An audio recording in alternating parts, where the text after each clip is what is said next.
Амансыз ба, құрметті көрермен, эфирде диалог. Бүгін бізде қонақта ақын, сазгер, драматург Исраил Сапарбай. Бағдарламамызға қош келдіңіз, аға.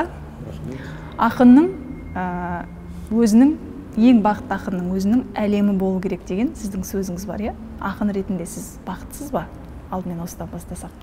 Енді ақынның әлемі болу керек деген сөзмен енді мен бірінші менен шыққан демеймін, өзім шығармашылығым болған екен, бір осындай бір сұхбатта, телесұхбатта да және жазба мынау газет журналдарда мен өзімнің әлемін жасап алғанымды айтқам, айқайлап емес, өзімнің әлемім бар, Құдайға шүкір.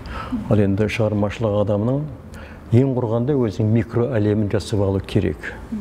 Онсыз болмайды. Жан-жаққа ойыңда, пікіріңде, танымында шашырап кетеді, сондықтан жинақталып отыр. Оңтүстік жұрты мені жақсы біледі, жақсы ғана біліп қоймай, жақсы көретін шығар деп ойлап отырмын. Сондықтан да бұл да бір екеуміздің бір сәлеміміз, сыр сұхбатымыз. Енді Құдайға шүкір өзім әлемді 60 жасында жасап алған адаммын. Өте жақсы. Әрине сіздің шығармашылығыңызбен бүкіл оңтүстік жұртшылығы ғана емес, бүкіл Қазақстан жұртшылығы өте жақсы таныс, жақсы көреміз, жақсы тыңдаймыз, сіздің қай бір шығармаңыз болмасын, иә. Сол шығарма демекші, Сыған серенадасы пьесасында Шәмшінің Изольдаға балаштырып тұрып, мен пайғамбар жасына жете алам ба деп сұрағаны бар, иә. Сіз ол пьесаны жазғанда пайғамбар жасына әлі жете қойған жоқ едіңіз.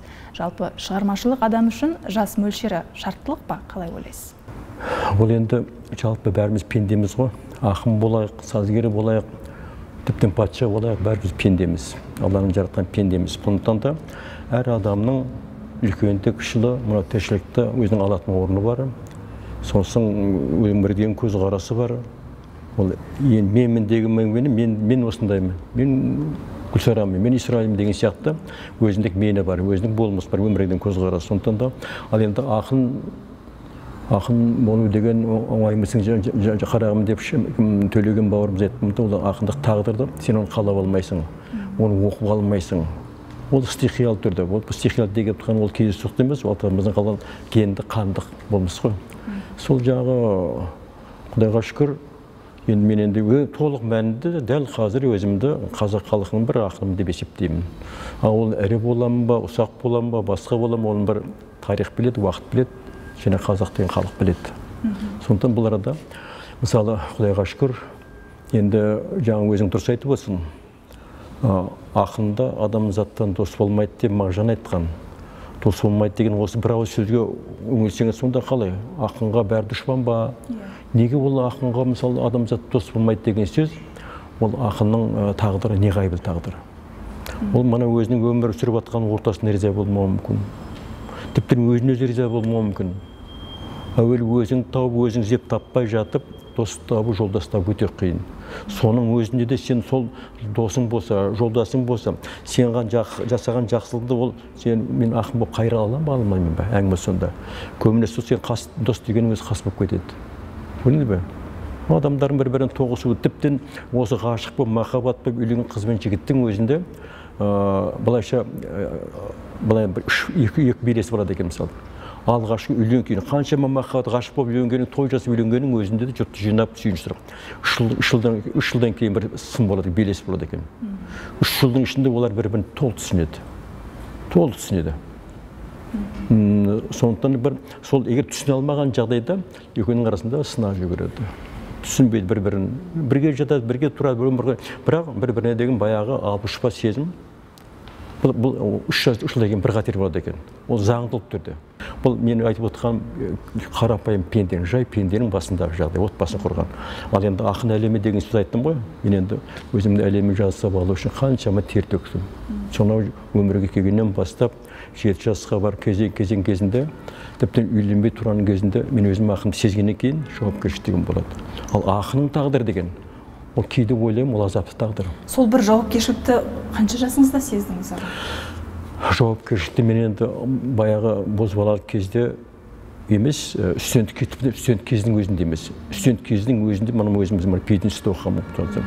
Соның өзінде де мен жастық шақтың бір керемет кез. 20 мен 25-дің арасында ол кезде өзінде бір эйфория болады, өзінде фантазия, бір керемет, жақсы, керемет қызға үйленсем, керемет ақын болсам деген сол бір өң мен түстің арасында жүресің.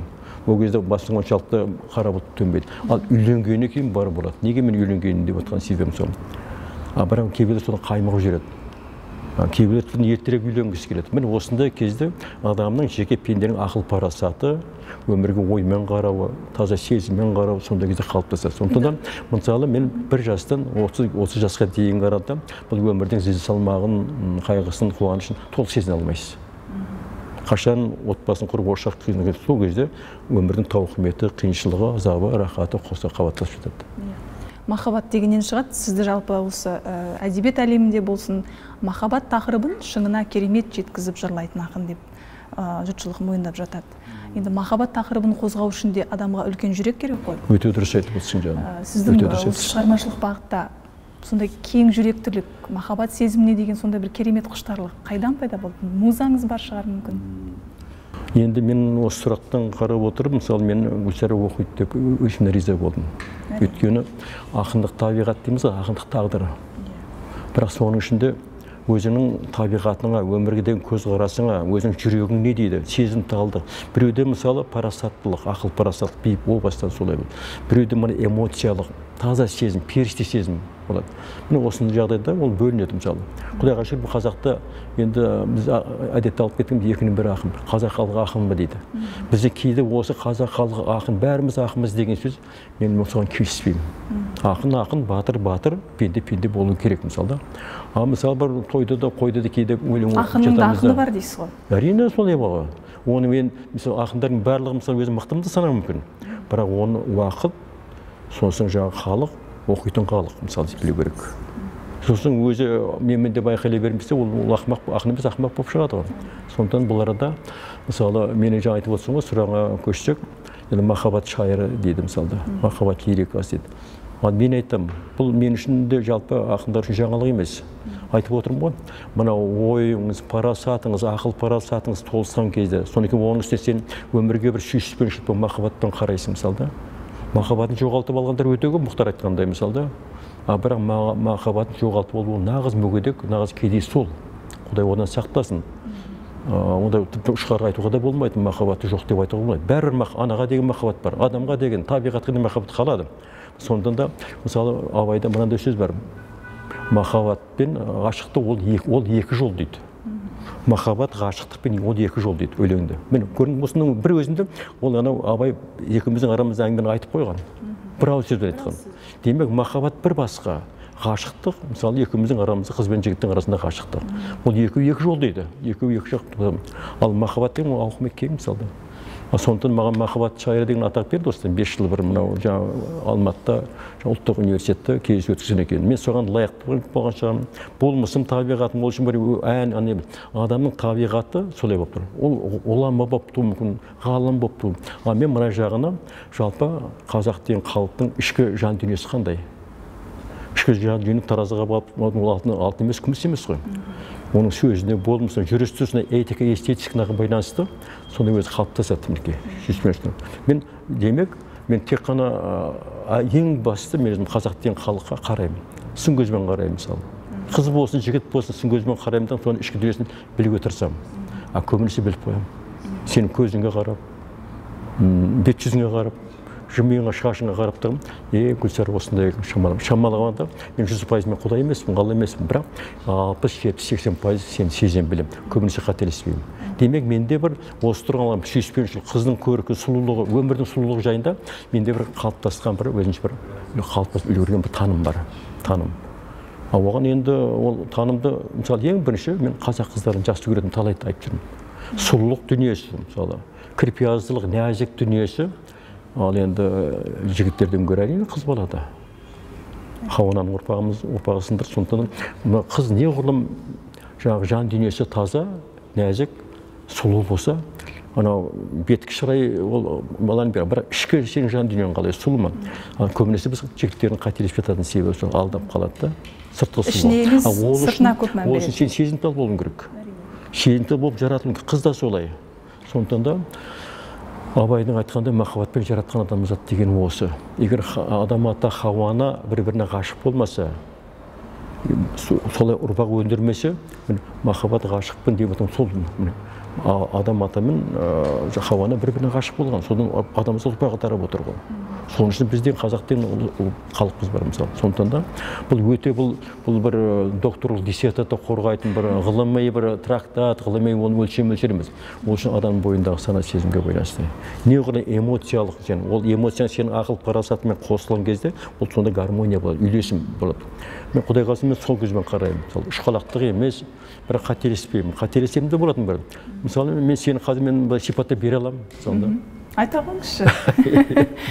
Ол енді мысалы қазақ халқының бойындағы Құдайға шүкір нәзіктік, жан менен мүсін дейміз мысалы. Жаңа қызметкер ағаларға қараған кезде, көзің төңкерген кезде дүние төңкеріп түскендей болды. Көзің сенің өте аялы, ағы қарасы қазір мысалы. Мына қосымша бір әлем ішкен біздің кейбір әншілеріміз сияқты сахнаға шыққан кезде боянып өзін танымай қалып жүретін кездерінде болады. Сахнада түскен кезде сұмырай деп көрген кезде Құдай одан емес, жеңіл желпі өзінің сұлулығын сезінесің, сосын жаңағы жеңіл желпі жарасатын ғана бір бояу қалың емес, жұқалтың ғана. Құдайға сен өзің сұлулығың жетеді, оны ең бірінші өзің сезесің. Сондықтан сен жан дүниеңде жақсы Құдайға кішіпейілсің, жұмсақсың, содан кейін өте сенгішсің. Дұрыс айтасыз, рахмет үлкен. Дұрыс па, дұрыс емес па? 100% дей алмаймын, бірақ демек келіп тұр. 60-70% өзіңіз айтқандай келіп тұр. Оның несін жасырамыз? Шынайылығын. Адамның мысалы күлген кезде, мысалы маржан түсін көргенде көзің төгіліп тұрады. Көзі күлмей, өзі күлген бар жиғандар, олар болмайды. Одан жиренді бастайсың. Мен қазір екеуміздің аурамыз қазір табысып отыр, Құдайға шүкір. Бірден айтпай түсініп отырмын. Құдайға шүкір, сондықтан да біздің сұхбатымыз жақсы болатын шығар деп есептеймін. Әрине, ол даусыз. Мен өзім Қадыр Мырзалы ағаның шығармашылығын көп оқимын. Исраил Сапарбай ол әдебиетке капитальный келген ақын дейді. Сізді, ол әдебиетке мықтап келген, нықтап қалады деп. Енді әдебиетке әркім әрқалай келуі мүмкін, бірақ мықтап қалу үшін адамға үлкен күш керек қой. Күш керек болғанда мынау энергия, қуат дейміз ғой. Ішкі қуатың мысалы кейде мына өзінің ақындық берген, Алланың берген шарапын кейде ішкі қуатын жетпей жататын кездер болады. Сізде бола ма сондай сәттер? Тұңғыш рет мен жаңағы өзінің жұмбағымды ашайын. Мен сол жетпей жатқан қуатты қазақтың қыздарына аламын. Сенесің бе? Қараймын, ол жақсы болса, әдемі болса, өңірге өлең туады. Тіптен ғашық болып та қалатын кездер. Ол бір әшейін бір жүрдім бардым, ұшпа ғашық емес. Жақсы көріп мысалы. Шіркін қазақтың қызына. Ол қазақтың салыстыра келмей, салыстырып көргенбіз. Яғни сіздің күш қуатыңыздың қайнар көзі қазақ қыздары. Мен айтып отырмын, дастархан үстінде қазір айтып отырмын, мен сол қазақтың қыздарына аламын. Қазақтың қыздарының бойындағы ибалық, сұлулық, содан кейін бір көзінің қарашығы мысалы, ішкі сөзі, өзі, ақыл парасы, сөйлескен кезде мен оған құйылып жатады. Қуат деген сол, ішкі энергия қуат деген. Мен қуат аламын дағым, соны күндердің күнде Қадыр ағамыз айтпақшы, не әнменен, не өлеңмен беремін. Сондай. Оны қазақтың қыздары біреулер сезінбейді. Мен аспанға қарап, жұлдыз санамаймын, аспанға қараймын, жұлдыз санамай, Құдай одан сақтасын. Мен оларға айтам, қазақтың қыздарының әрқайсысы жұлдыз көре біл, сезіне біл оны. Ішіне өңіл, сөйлес, сырлас, көп нәрсені аласың. Біздің кейбір жігіттеріміз көп нәрсені құр қалып жүр, өкінішке орай. Менің бір қуатым, ішкі қуат. Ол сендердің қазақ қызын жақсы көру арқылы қуат аламын мысалы. Жақсы сөз айтам мысалы. Бақытты болса екен деймін. Мүмкін, иә. Кез келген ақын белгілі бір тақырыпта қалам тербемей тұрып, сол бір дүниені өн бойынан өткізеді деп жатады. Ол жүрегің сенің ыстық суықта жаңағы қуанышты бір жүрексің бәрі сен жүрегіңмен қабылдаған солай болады да. Жүрегің жараланады мысалы. Өмірде көп ғашық болғансыз ба, аға? Оны енді бір екі деп... Шын сүйер, нақ сүйеріңіз бар шығар? Шын сүйер, нақ сүйеріңіз? Ол енді ұзақ хикая ғой. Екеуміздің әңгімемізге келмейді. Ол тұтас хикая ғой. Білгіңіз келеді, аға, кішкене. Ол үшін арнайы сұхбат әзірлеу арнайы.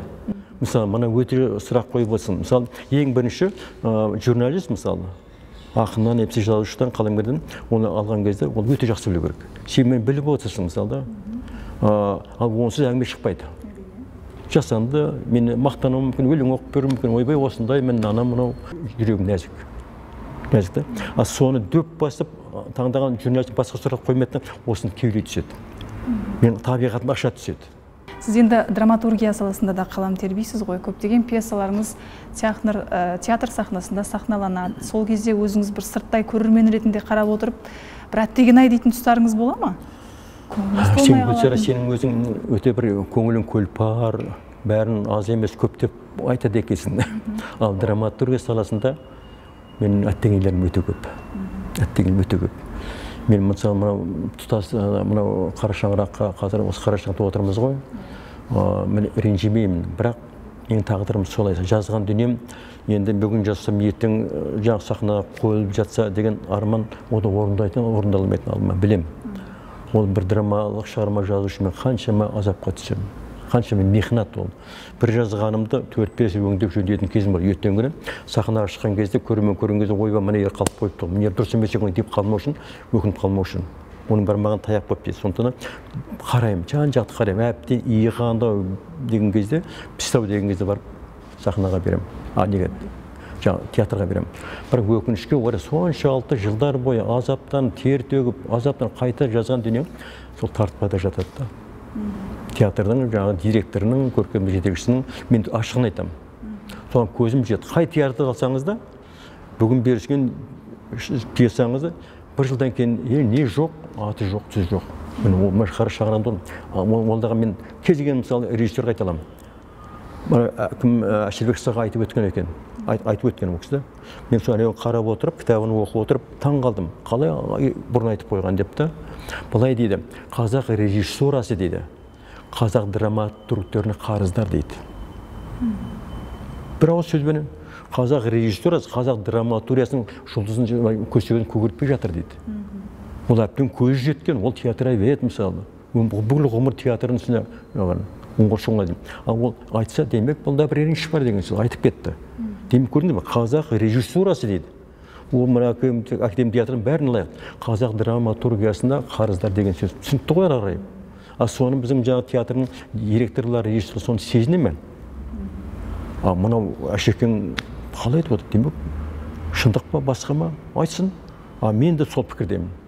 Жазасын келін, жан терінді, қан терінді төгіп тұрып, жатып алады, аяқ жаны жоғалтып жібереді. Мысалы, кеше осыдан былтыр ғана бір келген кезде, өзім Жетісайыма әкімге кіріп айттым, мынау Жетісайда театр бар деген ұмыттық қой мысалы. Театр болған соң оның жаңа бәленбай адам жұмыс істейді, бәленбай қойылып жатыр сахна дүниелер. Мен барам, театрда босты, мысалы, афишаны көрмеймін. Мінекей ойдымдан келдім дағы бір апарып бердім бір шығармамды. Өздері сұрапты алдары берді соң. Кезінде ауылдан келген ару деген пьеса өткен, мынау Бестар театрында. Соны қазір 17 жылдан кейін оны қайтадан өңін өзгертіп, баяғы осыдан 15 жыл, 20 жыл қазақтың қыздар емес пе? Бүгінгі қазақтың қыздар басқаша. Бұрын далалық ауылдық болса қалалық болып кетті қазір. Қаланың қазы бар, қолысымдық бар. Бүгін ауылдан кейін қазақтың қызы ертеңгі бір жылдан кейін өзгеріп шыға келеді. Ол көз алдында жүріп жатқан. Соған байланысты атын өзгеріп Тәңірінің құлдары деген. Баяғы Тәңірінің құлдары кімдер?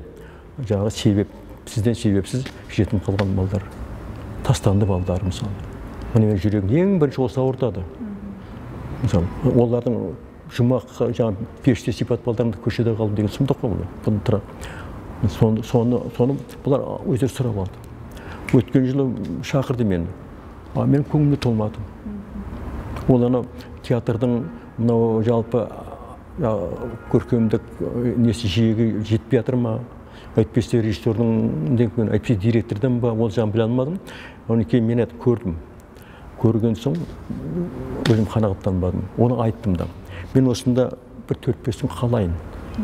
Режиссермен бірге жұмыс істейін, актерлермен жұмыс істейін. Олар қаперін алған жоқ. Ойбай, осы мен болды дегендегі білді.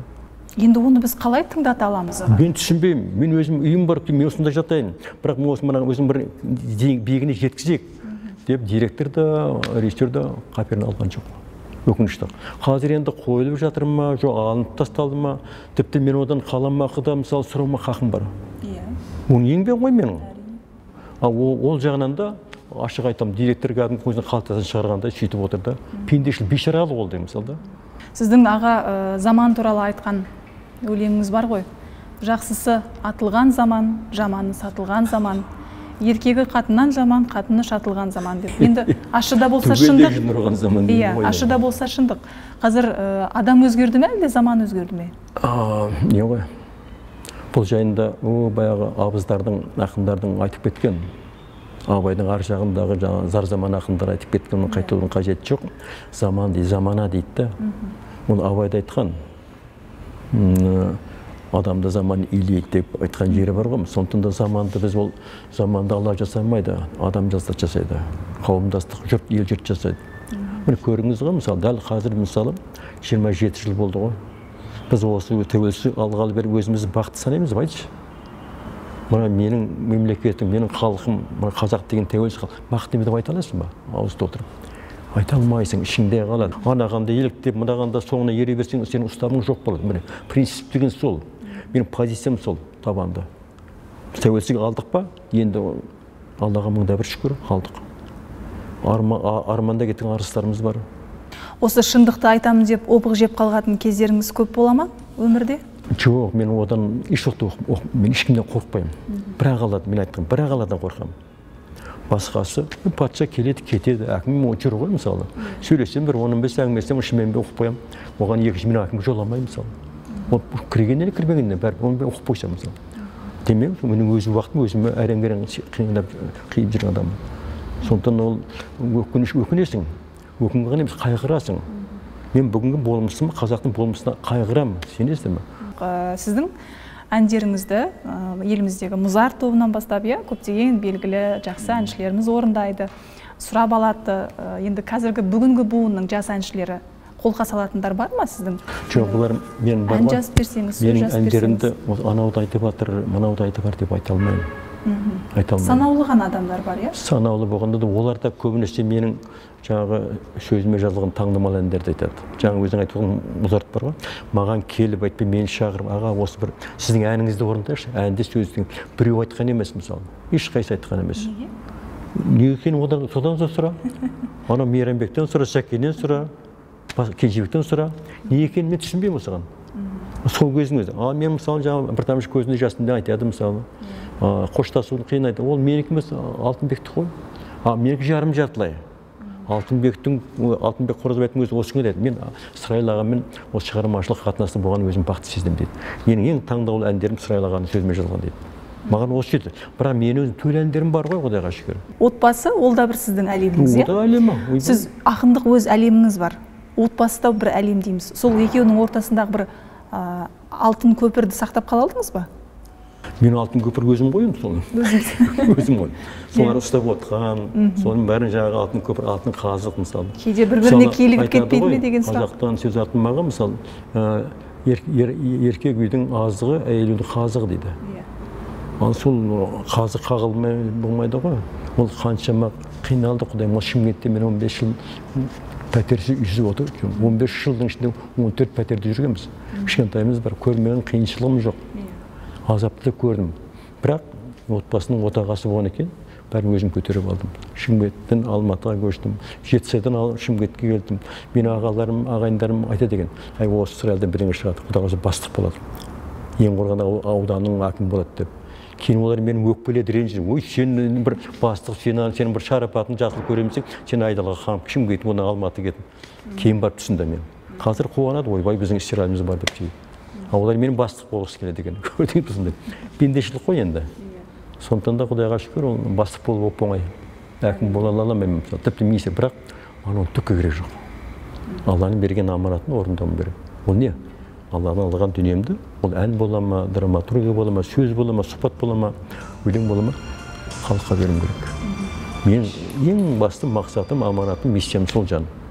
Сол үшін өмір кешуім керек. Мысалы, жаңа өзің айтып қалдың, мен өлеңдеріңді маған рахмет сол. Сіздің өлеңдеріңізді жақсы көреміз, өлеңіңізді, әндеріңді. Маған одан артық шарапат жоқ. Маған бір қуыс алтын берген сияқты болып тұрады. Жақсы жарымыз дейді. Мені оқиды екен ғой, мені біледі екен ғой деп та. Сізге үлкен алғыс білдіремін аға. Арнайы уақыт бөліп келгеніңізге шығармашылық табыс тілейміз. Бізді үлкен шығармашылық жұмыстарыңызбен қуанта беріңіз. Аман болыңыз. Құрметті көрермен, осымен хабарымызды аяқтаймыз. Келесі эфирде кездескенше аман сау болыңыз.